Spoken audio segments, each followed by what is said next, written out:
एक साल की छोटी सी समय अवधि में सरकार ने अपने वादों को पूरा करने के लिए काफ़ी अच्छे और दृढ़ कदम उठाए।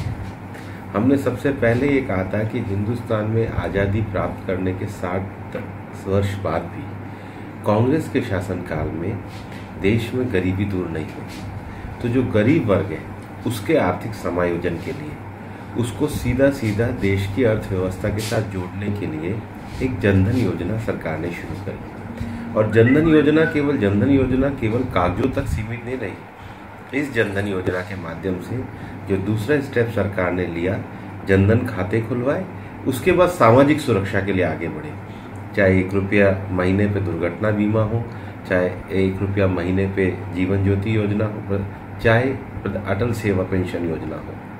इतना ही नहीं, जनधन खाते के माध्यम से जो कांग्रेस के प्रधानमंत्री कहा करते थे कि हम 1 रुपया बेचते हैं 85 पैसा पहुंचता है, हमने पेट्रोलियम में पहल में सब्सिडी की शुरुआत करके 100% पैसा गरीब तक पहुंचाने का काम किया। जनधन को सरकार ने आधार से जोड़ने की महत्वाकांक्षी परियोजना करी है। तो जो पहला उद्देश्य है गरीबों का आर्थिक समायोजन, और गरीबों का आर्थिक समायोजन करके उनको सामाजिक सुरक्षा देना। दूसरा, यूपीए शासनकाल में जो सबसे बड़ा विषय था कि उत्तरदायी और पारदर्शी प्रशासन नहीं था। देश की तमाम कैग से लेकर सुप्रीम कोर्ट तक का ये निर्णय आए कि खान आवंटन में घोटाला हुआ, हम पारदर्शी प्रक्रिया लेके आए।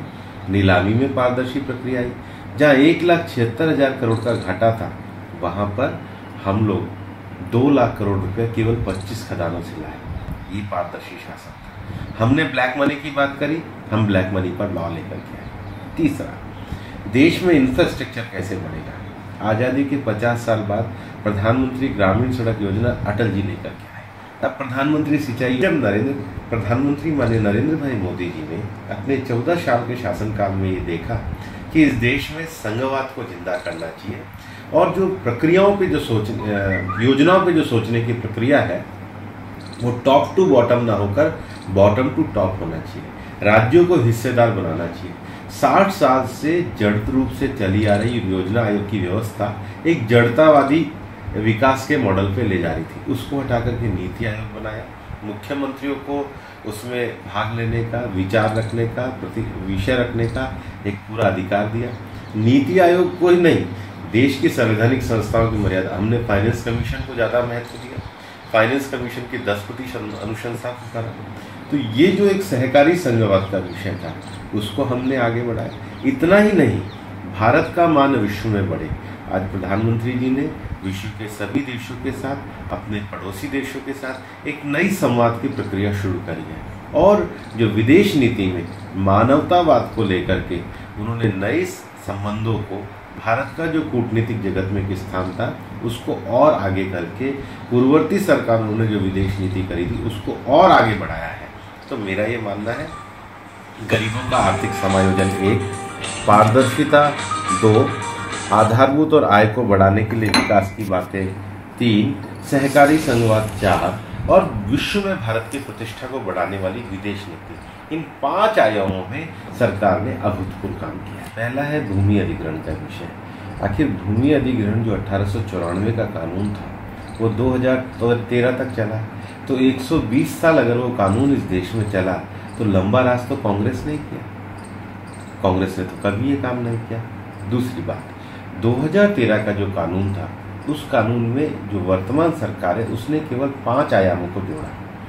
अगर गांव में सड़क और इंफ्रास्ट्रक्चर जाएगा, अगर गांव में बिजली जाएगी, अगर गरीबों के लिए मकान होगा, अगर राष्ट्रीय सुरक्षा का विषय होगा, और देश में केवल 1 या 2 इंडस्ट्रियल कॉरिडोर बनने हैं जो मध्यम, लघु और सूक्ष्म उद्योगों के लिए गांव में रोजगार देंगे। इसमें केवल कंसेंट नहीं होगी। आप मुझे बताइए कि क्या गांव में बिजली देनी होगी तो हम कहेंगे कंसेंट लो, कोई आएंगे पहले कंसेंट लो।